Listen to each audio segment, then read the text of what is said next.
Hello friends. நான் ஒரு interesting question I have come across. Okay, நான் அதை உங்களுக்கு வாசிக்கேன். Good morning ma'am. Recently came to know that for stress and depression, head massage and vibration and current treatment have good recovery, no side effects. Please talk about this topic. Yes. எப்படி cognitive behavioural தெரப்பிக்கு நோ side எஃபெக்ட்ஸோ, ஆனால் side effects எல்லாத்துக்கும் உண்டு. Okay, everything under the sun including the sun itself has side effects. Okay, so அது நல்ல எஃபெக்டாக இருக்கலாம், இல்லை கெட்ட எஃபெக்டாக இருக்கலாம். சைடு எஃபெக்ட்ஸுங்கிறது கெட்டதாக தான் இருக்கணும்ன்ட்டு இல்லை, நல்லதாகவும் இருக்கலாம், சில வேளை விரும்பத்தகாததாக இருக்கலாம், சில வேளைகளில் பொறுத்து கொள்ள முடியாததாக இருக்கலாம், சில வேளை ஃப்ராங்காக உடம்பை பாதிக்கதாக இருக்கலாம், இல்லை மனதை கொஞ்சம் அப்படி சலனப்படுத்துவதாக இருக்கலாம். ஓகே, ஸோ இவர் என்ன சொல்கிறாரு, ஸ்ட்ரெஸ்ஸுக்கும் டிப்ரெஷனுக்கும் ஹெட் மசாஜ் நல்லதா? Yes yes yes, head massage நல்லது. பார்பர் ஷாப்லேருந்து, பியூட்டி பார்லர்ஸ்லேருந்து இந்த ஹெட் மசாஜ் கொடுக்கப்படுகிறது. குற்றாலத்தில் போனால் மாலிஷ் அப்படிம்பாங்க, எண்ணெய் போட்டு உடம்பெல்லாம் நல்லா தட்டி தடவி தலையெல்லாம் எண்ணெய் வச்சு ஒரு ஹெட் மசாஜ் கொடுப்பாங்க. ஓகே, நான் பண்ணதில்லை, பட் என் ஹஸ்பண்ட்லாம் ஆசையாக அதை பண்ணிக்குவாங்க. So it is suppose to refresh them. அதுக்கப்புறம் இந்த அருவியில் ஒரு குளியல் போட்டு வந்தால் அது ஒரு தனி சுகம்தான். ஸோ அதே மாதிரி head massage, vibration and current treatment. Current ட்ரீட்மெண்ட்னா என்னது? Electric shock therapy, ECT. Okay, so இது எல்லாம் கொடுக்குறாங்க. டிப்ரெஷனுக்கு நான் என் கையால் கொடுத்துருக்கேன். டிப்ரெஷன், சிவியர் டிப்ரெஷனில் வருவாங்க. மெயினாக நான் யாருக்கு, இன்ஸ்டிடியூட் ஆஃப் மென்டல் ஹெல்த், என்னுடைய கிளினிக்கில் நான் கொடுக்க மாட்டேன், பட் இன்ஸ்டிடியூட் ஆஃப் மென்டல் ஹெல்த்தில் நான் எனது 40 வயதுகளில் நான் நீட் எழுதி கவர்மெண்ட் ஜாபை ரிசைன் பண்ணிவிட்டு, கவர்மெண்ட் கோட்டாவில் வரலை, ரிசைன் பண்ணிவிட்டு நீட் எழுதி நான் ஃபஸ்ட் அட்டம்ப்டில் மெட்ராஸ் மெடிக்கல் காலேஜில் எனக்கு சீட் கிடச்சிது. மெட்ராஸ் மெடிக்கல் காலேஜில் கிடச்சா தான் நான் படிக்க முடியும். ஏன்னா என்னுடைய ஃபேமிலி ராஜபாளையத்துலேருந்து கவர்மெண்ட் ஜாபை ரிசைன் பண்ணிவிட்டு ராஜபாளையத்துலேருந்து சென்னைக்கு ஷிஃப்ட் பண்ணிட்டோம். ஹஸ்பண்டோட ப்ரொஃபஷனுக்காகவும் பிள்ளைகளுடைய படிப்புக்காகவும். நான் ஒரு சின்ன குழந்தையை, அதுக்கு முந்தின குழந்தை வயிற்றுலேயே ஸ்டில் பர்த், மெடிக்கல் ஃபெசிலிட்டிஸ் இல்லை, உடனடியாக அடுத்த குழந்தை ஃபெயிலியர். என் மூத்த 2 பிள்ளைகளும் ரொம்ப பாதிக்கப்பட்டார்கள். ஸோ இன்னொரு குழந்தைய ஒரு சேலஞ்ச் வச்சு நான் பெற்றெடுத்தேன். அந்த மெடிக்கல் ஃபெசிலிட்டிக்காகத்தான் சென்னை ஷிஃப்ட் பண்ணோம். அதோட கூட நான் படித்து எக்ஸாம்ஸ்லாம் எழுதி பாஸ் பண்ணி மெட்ராஸ் மெடிக்கல் காலேஜில் ஃபஸ்ட் அட்டம்ப்டில் எனக்கு நான் மிகவும் விரும்பிய சைக்கலாஜிக்கல் மெடிசனில் diploma 2 year course in psychological medicine நான் படித்தேன். ஓகே, ஸோ எதுக்காக இதை பேச வந்தேன்? Head massage, Courtallam மாலிஷு.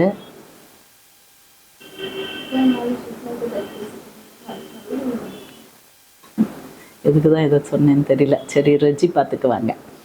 Okay, so நீ அப்படியே அப்லோட் பண்ணிடு.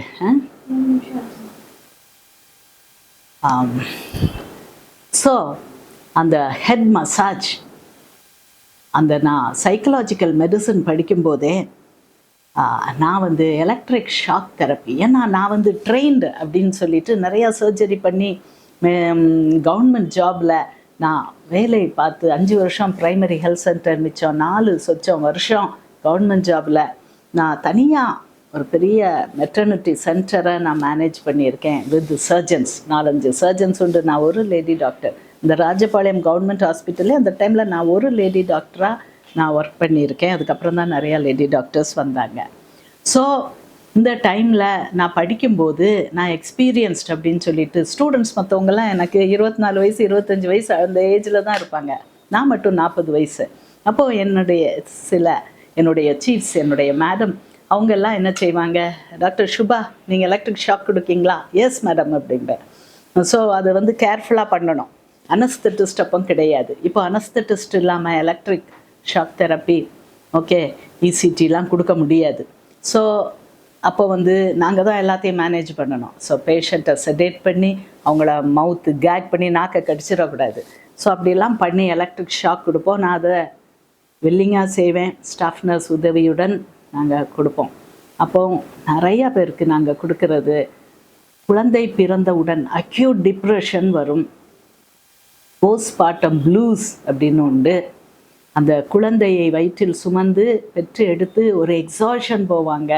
அந்த எக்ஸாஷன் போகும்போது postmortem blues and acute depression வரும். சாப்பிடக்கூட மாட்டாங்க, பேச மாட்டாங்க, குழந்தைக்கு எடுத்து பால் கொடுக்க முடியாது.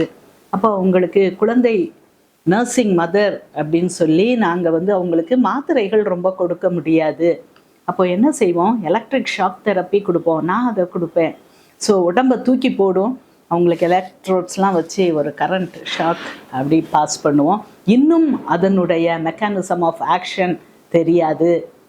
அது நம்ம electrical impulses, electro chemical changes இந்த பிரெயின் கொண்டு வருது, அந்த அளவுக்கு தான் தெரியும். ஸோ இம்மீடியட்டாக டிப்ரெஷனில் வந்து வெளியேறுவாங்க.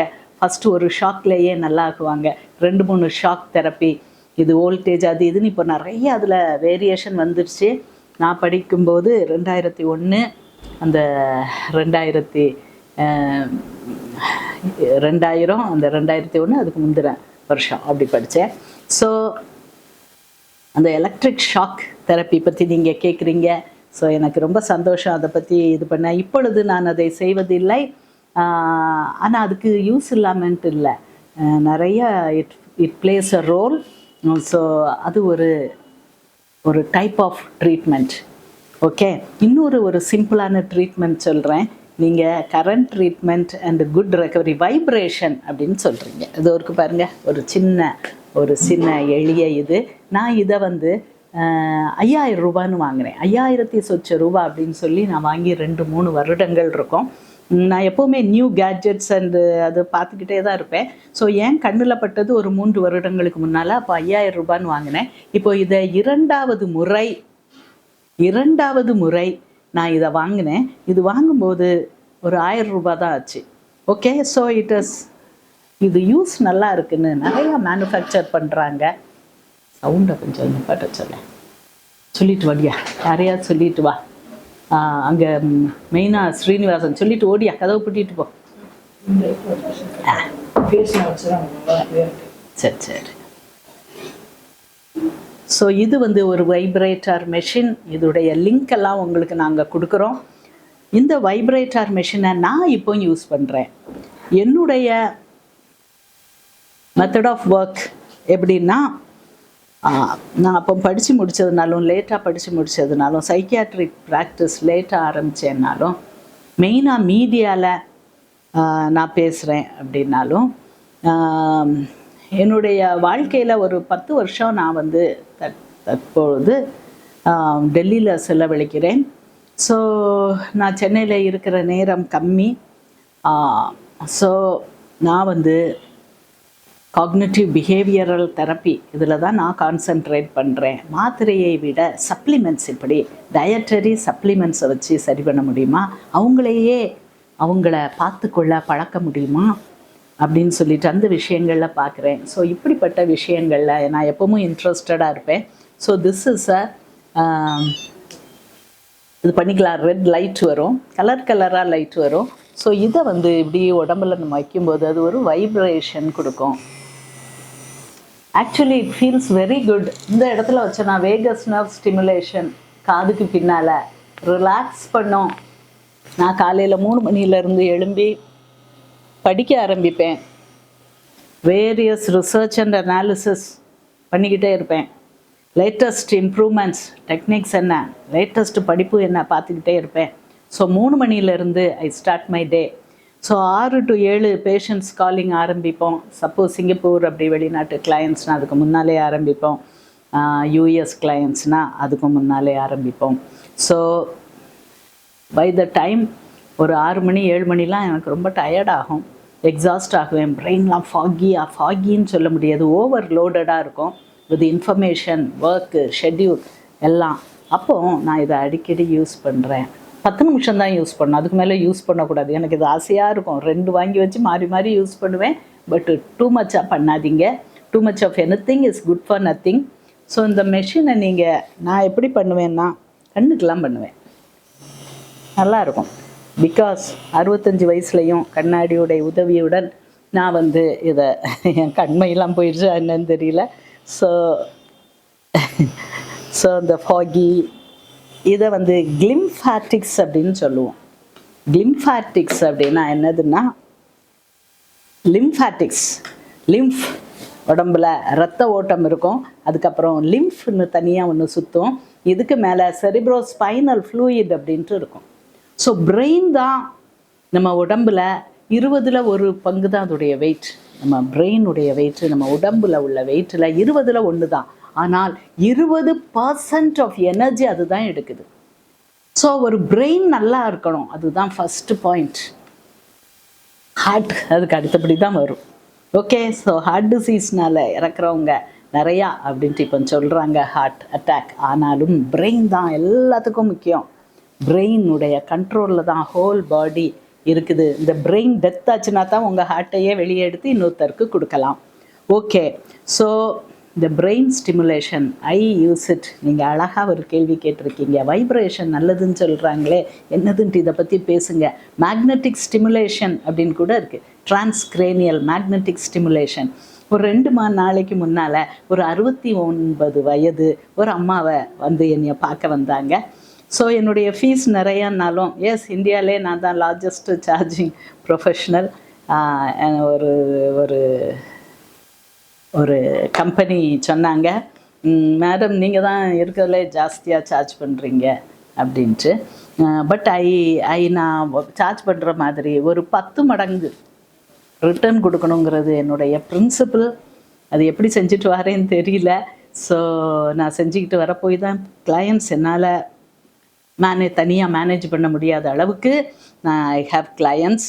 ஸோ இதில் நான் ஃப்ரீயாக உங்களுக்கு நிறைய பேர் ரொம்ப ஃபீஸ் சார்ஜ் பண்ணுறீங்களேம்பாங்க. ஸோ இது எல்லாம் ஃப்ரீ தான்.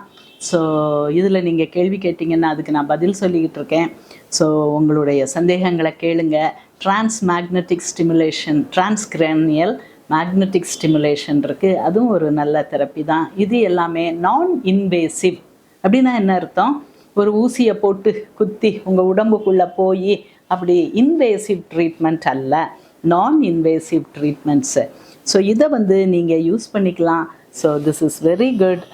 இதில் இங்கெல்லாம் பண்ணும்போது இது பர்சனலாக யூஸ் 10 நிமிஷத்துக்கு மேலே யூஸ் பண்ணாதீங்க. இங்கே பண்ணிங்கன்னா உங்கள் வேகஸ் நர்வ் ஸ்டிமுலேஷன் உங்களை காம் பண்ணும், கூல் பண்ணும். ஓடு ஓடு ஓடு ஓடு அப்படின்ட்டு ஒரு ஹைப்போமேனிக் மாதிரி இருக்க என்னை காம், ரெஸ்ட், ரிலாக்ஸேஷனுக்கு இது ரொம்ப யூஸ் பண்ணும். கிட்டத்தட்ட 1000 ரூபாய் தான். ஸோ இது லிங்க்கு அனுப்புகிறோம். ஸோ இதை நீங்கள் வாங்கி பயன்பெறலாம். Thank you for this question. இன்னொருத்தங்க என்ன சொல்கிறாங்க, நான் இப்போ ப்ரெக்னெண்ட்டாக இருக்கேன், எனக்கு தூங்கும்போது பயம் வந்துடுமோன்னு தாட் வருது, அதனால் அதை என்னால் கண்ட்ரோல் பண்ண முடியலை, அந்த பயம் தூங்க விடாமல் எழுப்பி விட்டுருது, இதனால் தூங்கவே முடியலை, நார்மலாக இருக்க முடியலை, சாப்பிட முடியலை, ரொம்ப மோசமாக இருக்குது, இதனால் அபார்ஷன் ஆகிடுமோன்னு பயமாக இருக்குது. சரி, ஓகே. ஸோ நெகட்டிவாக மைண்ட் ஓரியன்ட் ஆகுது. அடுக்கும்போது என்ன தாட் வருது, நமக்கு பயம் வந்துடுமோ அப்படின்னு ஒரு தாட்டு தான் வருது. அப்போ தாட் என்ன, பயம், நான் பயந்துருவனோ, அடுக்கும்போது எனக்கு பயம் வருமோ அப்படின்ட்டு ஒரு தாட். அதுக்கப்புறம் அதில் இமோஷன் சேருது, பயம்னு ஒரு தாட். அந்த தாட் இமோஷனை சேர்க்குது. இமோஷன் என்னது, பயம் ஒரு ஃபியர் ஒரு இமோஷன் தான், தாட்டாகவும் இருக்கலாம். அது இமோஷனாக மாறும்போது அதுக்கு ஒரு பவர் வந்துடுது. இமோஷன்ஸ்னாலே என்னது, பவர். ஃபீலிங்னா என்னது, பவர். பக்தி, பரவசம் அப்படிம்பாங்க, பவர். சோர்ந்து நீ அப்படியே விழுந்து கிடக்கியா, பவர்லெஸ் ஒரு இது. ஸோ இமோஷன்ஸ் எல்லாமே பவர் தான். அப்போ அந்த பயமாகிய தாட் பயமாகிய இமோஷனாக மாறுது. அது என்னைய தூங்க விடாமல் எழுப்பி விட்டுருது. இதனால் தூங்கவே முடியலை, நார்மலாக இருக்க முடியலை, சாப்பிட முடியலை, ரொம்ப மோசமாக இருக்குது, இதனால் அபார்ஷன் ஆகிருமோன்ட்டு பயமாக இருக்குது. ஸோ செயின் ரியாக்ஷன் மாதிரி ஒன்று தொட்டு ஒன்று, ஒன்றை தொட்டு ஒன்று. அப்போ இதோடைய ஆரிஜின் அவங்க சொல்லும்படி என்னது, ப்ரெக்னெண்ட்டாக இருக்கேன், தூங்கும்போது பயம் வந்துடுமோன்னு தாட் வருது. அழகாக சொல்கிறாங்க. ஸோ நீங்கள் அழகாக சொல்கிறீங்க, நீங்களே அதை உணர்ந்துடுறீங்க. நீங்களே உணர்ந்துட்டீங்கன்னா உங்கள் வியாதி பாதி குணம் ஆயிடுது. இனிமே அதை எப்படி ஆக்ஷன் தான், இனிமே எப்படி செயலாக்கம் தான். புரிஞ்சுட்டீங்க. எனக்கு ஒரு தாட் தான் வருது, பயம் வருமோன்னு ஒரு தாட் தான் வருது. அது வந்த உடனே ஒரு இமோஷன் வந்துடுது, பயமே வந்துடுது. அந்த பயம் வர்றதுனால தூங்க முடியலை, என்னால் சாப்பிட முடியல, அது முடியல, அபார்ஷன் ஆயிருமோன்னு பயம். ஓகே, ஸோ இந்த சைக்கோ டைனமிக்ஸை எல்லோரும் புரிந்து கொள்ளணும். இதுதான் காக்னிட்டிவ் பிஹேவியரல் தெரப்பி. பேசி புரிய வைத்து எப்படி உங்கள் பிஹேவியரை மாற்றணும். இப்போ நீங்கள் என்ன செய்யணும், நல்லா தூங்கணும், அபார்ஷன் ஆகக்கூடாது. ஸோ நீங்கள் முதல்ல உங்களுக்கு வேண்டியது, இப்போ மனநல மருத்துவர் எங்கள்கிட்ட கேட்டுட்டீங்க, சத்துகள் நல்லா கிடைக்குதா, அதான் நாங்கள் ஃபஸ்ட்டு பார்ப்போம். குழந்தை உண்டாயிருக்கீங்க அப்படின்னா அந்த குழந்தை ஒரு துளியிலிருந்து ஒரு ஆணுடைய செல்லும் பெண்ணுடைய செல்லும் சேர்ந்து குழந்தை ஆயிடுச்சு. இந்த குழந்தை வயிற்றுக்குள்ள பெருசாக வளருது. யாரை நம்பி அது வருது, இந்த தாயை நம்பி தான் வருது. தாயுடைய ரத்தத்தை கம்ப்ளீட்டாக உறிஞ்சி எடுக்கும் பாராசைட். ஐயோ நம்ம அம்மா பாவமே, நம்ம அம்மாவுக்கு விட்டமின் டி இருக்காதே, அம்மாவுக்கு இதெல்லாம் இருக்காதே, ஒன்றும் நினைக்காது. கம்ப்ளீட்டாக இயற்கை அப்படி தான் படைச்சிருக்கு. அந்த குழந்தைய கம்ப்ளீட்டாக தாயிட்ட உள்ள அவ்வளோ சத்துக்களையும் உறிஞ்சி எடுக்கும். அப்போ எங்களுடைய கன்சர்ன் என்னது, மனநல மருத்துவராக, ஒரு காக்னிட்டிவ் பிஹேவியரல் தெரபிஸ்டாக புரிந்து கொள்வதன் மூலமாக நம்ம வியாதியை குணமாக்கிடலாமா அப்படின்ட்டு சொல்லி கொடுக்கறதுனா. ஸோ நாங்கள் எதில் முதல்ல முக்கியம் செலுத்துவோம், பாடி ஹெல்த்தியாக இருக்கணும், எல்லா சத்துக்களும் இருக்கணும், விட்டமின் டி இருக்கணும், தாய்க்கு எல்லாம் டெஃபிஷியண்ட்டாக இருக்கும். ஸோ நீங்கள் ஃபஸ்ட்டு உங்களுடைய டாக்டர், நீங்கள் எந்த பீரியட் ஆஃப் ப்ரெக்னன்சியில் இருக்கீங்கன்னு தெரியாது.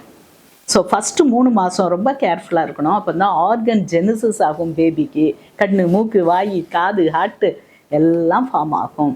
ஸோ இந்த டைமில் சில மாத்திரைகளை உங்களுடைய ஓஜிஷியன், உங்களுடைய மகப்பேறு மருத்துவர் சாப்பிடக்கூடாதுன்னு சொல்லுவாங்க. ஸோ நீங்கள் இப்போ ஃபஸ்ட்டு அவங்கள தான் பார்க்கணும். மேடம் எனக்கு பயம் வருது, என்ன செய்ய? எங்கள் டாக்டர், எங்கள் சைக்கியாட்ரிஸ்ட் டாக்டர் சத்து இல்லை அப்படிங்கிறாங்க. மன நலனுக்கே உரிய சத்துகள் இருக்கு. அதான் vitamin D first, B complex second, அதுக்கப்புறம் உங்களுக்கு ஒமேகா 3 வேணும். அந்த டிஹெச்ஏ அப்படிங்கிற அந்த ஒமேகா 3ல் உள்ள டிஹெச்ஏ அண்ட் இபிஏ, அதில் டிஹெச்ஏ ரொம்ப முக்கியம். ஆர்கன் ஜெனசிஸ் எல்லாம் கரெக்டாக ஃபார்ம் பண்ணி நல்ல ஒரு ஹெல்த்தியாக குழந்தைய பெற்றெடுக்கணுமா, இதெல்லாம் வேணும். ஸோ இதில் நாங்கள் உங்களுக்கு ரெக்கமெண்ட் பண்ணுறோம், இதில் போடுறோம். ப்ரெக்னென்ட் லேடிஸ்க்கு என்னெல்லாம் ரொம்ப வேணும், மெக்னீஷியம் வேணும். அதுக்கப்புறம் சிலருக்கு மெலட்டோனின் வேணும். மெலட்டோனின் வேணும் எல்லாருக்கும். சர்க்குலேட்டிங் மெலட்டோனின் 8 வயசுலேருந்தே குறைய ஆரம்பிக்கும். 14 வயசுக்கு அப்புறம் ரொம்ப குறைஞ்சிரும். 80% ஆஃப் யுவர் சர்க்குலேட்டிங் மெலட்டோனின் குறையும். உங்கள் செல்லுக்குள்ளே உள்ள மெலட்டோனின் தான் குறையாது. மற்றபடி அந்த மெலட்டோனினை இப்போ சப்ளிமெண்ட் பண்ண கண்டுபிடிச்சிருக்கோம். ஓவர் த கவுண்டர் திறந்து விடுறாங்க கவர்மெண்ட். ஓகே, நீ இந்தியாவில் இருக்கியா, வாங்கிக்கோ, மெலட்டோனினை வாங்கிக்கோ, எவ்வளோ நாளும் வாங்கி நீ யூஸ் பண்ணு. 10 டப்பா வேணுமா, ஒவ்வொரு டப்பாலையும் 100 டேப்லெட் இருக்கும். Sleep aid and energy aid. Reverse melatonin தான் சன்லைட். ஓகே, ஸோ இதில் நிறையா இருக்குது. இப்போ தான் இதை படித்து புரிந்து கொண்டு வருகிறார்கள். எங்கள் டாக்டர் இதெல்லாம் வேணும், பயப்படாத, நல்லா தூங்கி எழும்பு, நீ தூங்கினா தான் உன் பிள்ளை தூங்கும், வயிற்றுக்குள்ளே அது நிம்மதியாக இருக்கும். எங்கள் மனநல மருத்துவர் இப்படி சொல்கிறாங்க. மேடம் நீங்கள் என்ன சொல்கிறீங்க, எங்களுக்கு அறிவுரை சொல்லுங்க அப்படின்னு சொல்லி ஒரு செகண்ட் ஒப்பீனியன் வாங்கி சுகமாக வாழலாமா, பயப்பட வேண்டியதில்லை. ஓகே, சரி. ஸோ 2-1 போதும். எவ்வளோ நேரம் எடுத்திருக்கோம், எழுதுமா, சொல்லுமா. இப்படிலாம் சொல்லக்கூடாது. முதல்ல எத்தனை பேசுனேன், இப்போ எத்தனை பேசுனேன், சும்மா குத்து மதிப்பாக அடிச்சு விடக்கூடாது.